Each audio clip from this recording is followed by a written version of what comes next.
اس کے اندر یہ جو پیٹریارکی، ایک تو پبلک لیول کے اوپر پیٹریارکی یعنی کہ اسٹیٹ کی رسپانسبلٹی ہے کہ وہ جو پرائیویٹ پیٹریارکی ہے، گھروں کے اندر جو عورت و مرد کے رشتے کی نابرابری ہے اور اس کی نابرابری کی وجہ سے جو ان کا رسک ہے وائلنس کا یا ان کی رائٹس کی وائلیشن کا، اس کی روک تھام کے لیے ریاست کا کام ہے کہ وہ اس کو توازن پیدا کرنے کے لیے اس کو ان رویوں کو کرمنلائز کرے جو فیملی کے اندر اس کو پرائیویٹ،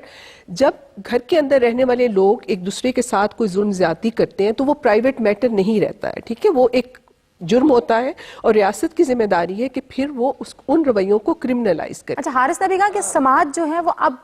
ہم تھوڑے سے اس نہج پہ ہیں جہاں ریاست میں یا ریاستی اداروں میں تو کہیں نہ کہیں کچھ جیسے آپ کہہ رہی ہیں قانون سازی ہوئی اور بڑی انپریسیڈنٹڈ ہے، لیکن اس کے باوجود سماج کی طرف سے شاید اس کو قبول کرنے کے لیے یا ولنگنس اس طرح کی ہمیں نظر نہیں آئی۔ لیکن دو چیزیں ہیں، ریاست جو کچھ ایک تو پریشر جو بنتا ہے خاص طور پہ جو جینڈر ایکوالٹی کا ایجنڈا ہے، عورتوں کی صنفی برابری کا جو ہے، ایک تو یہ ایک انٹرنیشنل ایجنڈا بھی ہے جو کہ ٹریول کرتا ہے، یہ جو تصورات ہیں وہ صرف لوکل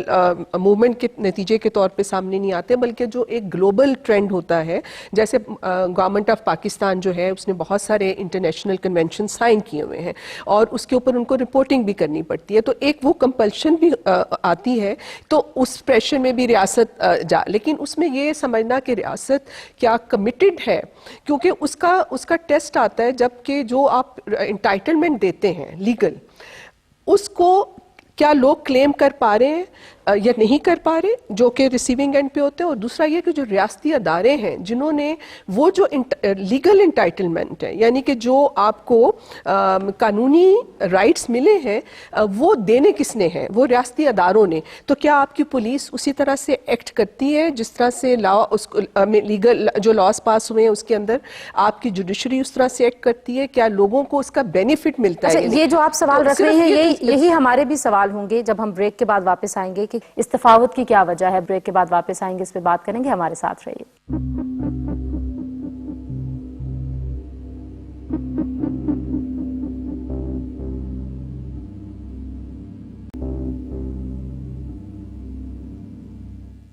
جی، ایک بار پھر آپ کو خوش آمدید کہیں گے۔ بات عورت کی حیثیت کی ہے کہ خاتون کیا اتنی حیثیت رکھتی ہے اس معاشرے میں، اس ریاست میں، جتنا ایک مرد کی حیثیت کا تعین کر دیا گیا ہے۔ بہت سارے ادارے بنے پاکستان میں، ایک کمیشن حیثیت نسواں کا بھی ہے جس کی چیئرپرسن رہی خاور ممتاز صاحبہ، ان سے ہم نے بات کی آج اسی موضوع کے حوالے سے، تو آئیے سنتے ہیں کہ وہ کیا کہتی ہیں۔ It's not enough to pass a law, it is very important to make sure that it is implemented. And if it is implemented, there will be some difference. With the passage of this law, I think there will be an impact on the number of killings in the name of honor. But we need to understand the law and how far it goes first. First of all, what is important in the law is that it is become mandatory for a court, if it recognizes that an honor killing has taken place, to punish the perpetrator or the killer. In spite of the fact that the Qisas and Diyat law provides for compromise, in this case any murder which is in the name of honor has to the court still has to punish the offender. So I think that is the most important section of the law, the improvement of it. Although I mean this is not exactly what we felt, the activists and those who were moving for the bill or for this law were asking for removing the whole provision of compoundability altogether, and for not waiting for the court to decide that it is going to be, that it is something that is disturbing the peace of society. But once it has been established that this is, and once the court recognizes it, then the perpetrator cannot go unpunished. So that is the important part of it. And therefore it becomes important that the recognition of the court is achieved through providing evidence. جی، خاور ممتاز کی آپ نے گفتگو سنی۔ حارث، مسئلہ زیادہ جو آپ کہہ رہے تھے سماج کیسے قبول کرتا ہے اس طرح کی تبدیلیوں کو، کیونکہ ہم اس جرم کو جرم نہیں سمجھتے اور پھر خواتین کہیں کہیں ہمیں شریک بھی نظر آتی ہیں اس طرح کے جرائم میں، تو چیلنج بڑا کیا ہے؟ دیکھیے، پہلے تو اس بات کو ذرا ایک طرف کر دیں کہ خواتین شریک نظر آتی ہیں۔ یہ بات ایسے ہی ہے جیسے ایک جب پولیس ریڈ ہوتی ہے کہیں تو آپ یہ کہیں کہ جو سپاہی ہے وہ بھی شامل ہے، لیکن فیصلہ کون کرتا ہے اور معاشرہ کس طرح سے اس کا یعنی انتظام و انصرام کس کے ہاتھ میں ہے؟ وہ مردوں کے ہاتھ میں ہے۔ ایک انسان کی حیثیت سے اچھے لوگ بھی ہوتے ہیں، برے لوگ بھی ہوتے ہیں، مگر اس مسئلے میں بنیادی جو ذمہ داری ہے وہ سماج میں مردوں پہ عائد ہوتی ہے، اور مردوں سے بھی زیادہ، اس خاندان کے مردوں سے زیادہ اگر آپ بہت سی صورتوں میں دیکھیں تو جو لوگ اس دیہات میں، گاؤں میں، شہر میں، محلے میں، اس کلین میں، ٹرائب میں، قبیلے میں فیصلہ کر رہے ہوتے ہیں وہ بااختیار اور طاقتور لوگ ہوتے ہیں۔ بدقسمتی یہ ہے کہ پاکستان میں آپ کو ایسے سردار نظر آتے ہیں جو کہ پارلیمنٹ میں بھی موجود رہے ہیں، اور پارلیمنٹ میں نہیں تو صوبائی اسمبلیوں میں موجود رہے ہیں۔ جو ہماری سماج میں ایک فضا بنا دی گئی ہے کہ لوگ چپ سادھ کے بیٹھ جاتے ہیں اس طرح کے مظالم پہ، جرائم پہ، کبھی کبھی بہت پڑھے لکھے ویل انفارمڈ لوگ بھی، ان کے دلوں میں بھی کہیں یہ بیٹھا ہوا تاثر کہ ہاں یہ تو جرم نہیں ہے، یہ تو ہوتا ہے، اس طرح تو ہونا تھا۔ ٹی وی کی سکرینز کے اوپر میں نے لوگوں کو دیکھا ہے جو جسٹیفائی کرتے ہیں کلنگز کو، تو یہ کیوں؟ دیکھیں کیونکہ اسینشلی جو ایک سوچ ہے جس کے اندر جو عورت کا ملکیت کا تصور ہے وہ ٹوٹا نہیں ہے ہمارے معاشرے کے اندر۔ کچھ بالکل جیسے ہم دیکھتے ہیں کہ ایسی بیلٹس ہیں، جیسے ہمارا جو ایک فیوڈل جو بیلٹ ہے یا تو وہاں آپ کو وہ زیادہ نظر آتا ہے۔ ایک تو یہ کہ عورت کو اپنی ذاتی ملکیت کا جو تصور ہے وہ ابھی تک بہت زیادہ ہے، اور وہ مرد کا جو کانسیپٹ نوشن آف آنر ہے، عزت ہے، وہ اس کے ساتھ جڑا ہوا ہے، اور اس کی وجہ سے ہم دیکھتے ہیں کہ جو ہمارے لوکل سٹرکچرز ہیں جس کو ہم کہتے ہیں کلچرل فارم آف وائلنس جو ہے، کیونکہ ایسی ٹریڈیشنز ہیں، ایسی روایات ہیں جس کے اندر اس کی ایک جسٹیفیکیشن لوکل لیول پہ موجود ہوتی ہے، بلکہ ایک پریشر ہوتا ہے مردوں کے اوپر کہ اگر انہوں نے آنر کلنگ نہیں کی تو وہ جو لوکل کمیونٹی ہے وہ سمجھے گی کہ وہ بغیرت ہیں، اور اس کی وجہ سے وہ مجبور بھی ہوتے ہیں کہ کیسے اپنے آپ سے اس کو الگ کیا جائے کہ بھئی مردوں کی ساری عزت، غیرت اور کردار کا جتنا بھی سارا سلسلہ ہے وہ سب آپ نے عورت کے کندھوں پہ ڈالا کہ با کردار بھی آپ نے ہی ہونا ہے، غیرت بھی آپ نے بچانی ہے، مردوں نے کیا کرنا ہے؟ دیکھیں تو یہ ایک تو یہ کہ ایک مائنڈ سیٹ بدلنے کی ضرورت ہے، اور وہ مائنڈ سیٹ جو ہے ابھی جیسے حارث نے شروع میں کہا، میں سمجھتی ہوں کہ تھوڑا سا کہ یہ صرف عورتوں کی ذمہ داری نہیں ہے، مطلب مردوں کو پاکستان کے اندر ہم یہ دیکھتے ہیں کہ جو عورتوں کی تحریک ہے، اور خاص طور پہ صنفی برابری کی تحریک میں ہمیں مرد جو ہے وہ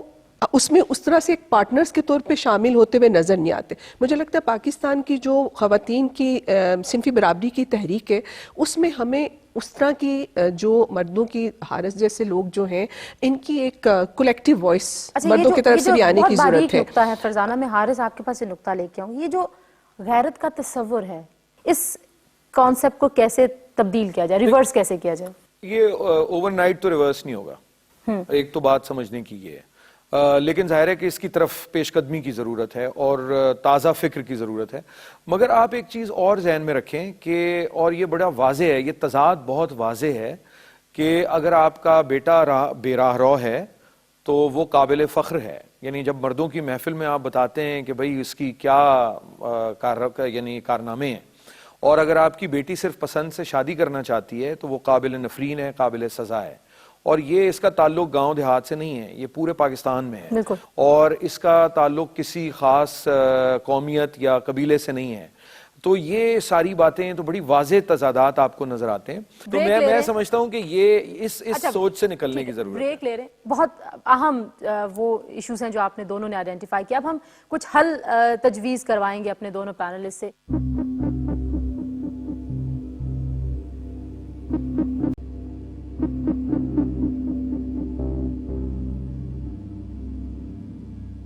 ویلکم بیک۔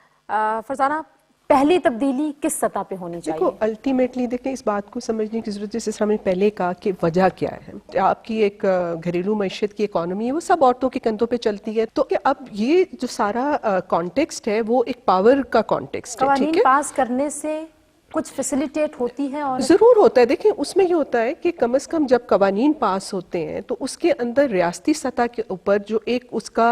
کا جو برابری کا ایک رائٹ ہے وہ اسٹیبلش ہو جاتا ہے۔ یہ پھر الگ بات ہے کہ کیا اس رائٹ کو کلیم کرنے کے لیے عورت اتنی بااختیار ہے، اس کے لیے جو لوازمات چاہیے۔ ایک تو عورت کی سب سے بڑی بات ہے کہ اپنی کانشیسنس، دیکھیں بہت ساری عورتیں ہم دیکھتے ہیں جو اکنامکلی بھی امپاورڈ ہیں، ماریں کھاتی رہتی ہیں لیکن اس کے باوجود آواز نہیں اٹھاتی۔ جب کہ تک پڑھے لکھے آپ لوگ بھی کی یہ کرتے ہیں۔ صنفی شعور نہیں ہوگا عورت کے اندر، آپ کے یہ امپاورمنٹ، ٹھیک ہے، آپ کہہ رہی ہیں پہلی جو تبدیلی ہے وہ صنفی شعور کی ہے، دوسری بڑی صنفی تبدیلی شعور حارث وہ- سے پوچھ لیں پھر آپ کی ہاں۔ طرف واپس آتے ہیں۔ دوسری بڑی تبدیلی صنفی شعور کیسے؟ خواتین کا علم تک رسائی، اس کے علاوہ معاشی خود مختاری۔ معاشی خود مختاری بہت ضروری ہے۔ ایک جنریشن، دو جنریشنز میں تمام جو تبدیلیاں ہیں وہ رونما نہیں ہوتی۔ اچھا، ان آنر کلنگ کے اور وائلنس کے کیسز میں عدالتوں میں بھی یہ رویہ دیکھنے کو آیا کہ اگر کوئی خاتون باہر جاتی ہے، کام کرنے والی ہے، تو اس کے اوپر تو وہ خود بھی ڈاؤٹ فل ہوتے ہیں کہ ہاں اس کے اوپر جو الزامات لگ رہے ہیں وہ درست ہیں، یہ رویہ ہے۔ گھروں میں بھی یہی ہوتا ہے۔ وہ رویہ تو ہے، لیکن یہ کہ وہ رویہ تبدیل اسی طرح سے ہوگا کہ جس طرح سے خاموش انقلاب پاکستان میں برپا ہو رہا ہے، چونکہ ہم نے ابھی سب منفی باتیں کی ہیں اور ماتم گساری کی ہے، لیکن ایک اس خاموش انقلاب کو بھی تو آپ دیکھیں کہ اس پروگرام کو پروڈیوس کرنے والی خواتین اور اس پروگرام کو ہوسٹ کرنے والی خواتین، اور اس ملک میں پچھلے 25 برس میں کوئی اتفاق ہی ہوگا اگر کسی میٹرک اور انٹرمیڈیٹ کے بورڈ سے یا او لیولز میں کسی لڑکی نے ٹاپ نہ کیا ہو، اور تو یہ بھی تو ایک خاموش انقلاب ہے نا۔ جہاز اڑانے والی خواتین، اس وقت پاکستان میں بہت سی ایسی تبدیلیاں آ رہی ہیں جو کہ خاموش انقلاب کے مترادف ہیں، تو ان تبدیلیوں کو جوڑنے کے علاوہ ان کے لیے زیادہ سازگار ماحول پیدا کرنے کی ضرورت ہے۔ ابھی پچھلے دنوں ٹی وی پہ ایک اشتہار چلا تھا اور آپ کو ساری کنٹروورسی یاد ہے کہ وہ اشتہار بند کر دیا گیا تھا جس میں ایک بچی کرکٹ کھیلتی ہوئی دکھائی گئی تھی۔ یہ مسائل ہیں۔ ہاں، اور میں ایک اور بات کرنا چاہ رہی تھی کہ دیکھیں وائلنس عورتوں کے خلاف پاکستان میں بہت تیزی کے ساتھ بڑھ رہا ہے، اور میرے نزدیک یہ ایک رد عمل کے طور پہ بھی وائلنس جو ہے وہ ایک ریئیکشن کے طور پہ، کیونکہ یہ میرے نزدیک یہ ایک انڈیکیشن ہے کہ عورتیں جو ہیں وہ زیادہ اسرشن کر رہی ہیں، عورتیں زیادہ اپنی چوائسیز بنا رہی ہیں، اپنی مرضی سے شادیاں کرنا چاہتی ہیں۔ اگر آپ اس وقت دیکھیں کہ سندھ ہائی کورٹ کے اندر جو کیسز ہیں جس میں عورتوں نے اپنی مرضی سے شادی کی جو ہے وہ کی ہے اور اس کی درخواستیں ہیں، تو اس سے اندازہ آپ کو ہوگا کہ بہت عورتیں تیزی کے ساتھ جو ہیں اپنی مرضی سے اپنی زندگیاں گزارنا چاہتی ہیں، وہ اپنے گھر کے اندر جن چیزوں سے وہ مطمئن نہیں ہے اس کے اوپر آواز اٹھا رہی ہیں، اور اس کے رد عمل کے طور پہ وائلنس بڑھ رہا ہے۔ اور میں سمجھتی ہوں کہ جو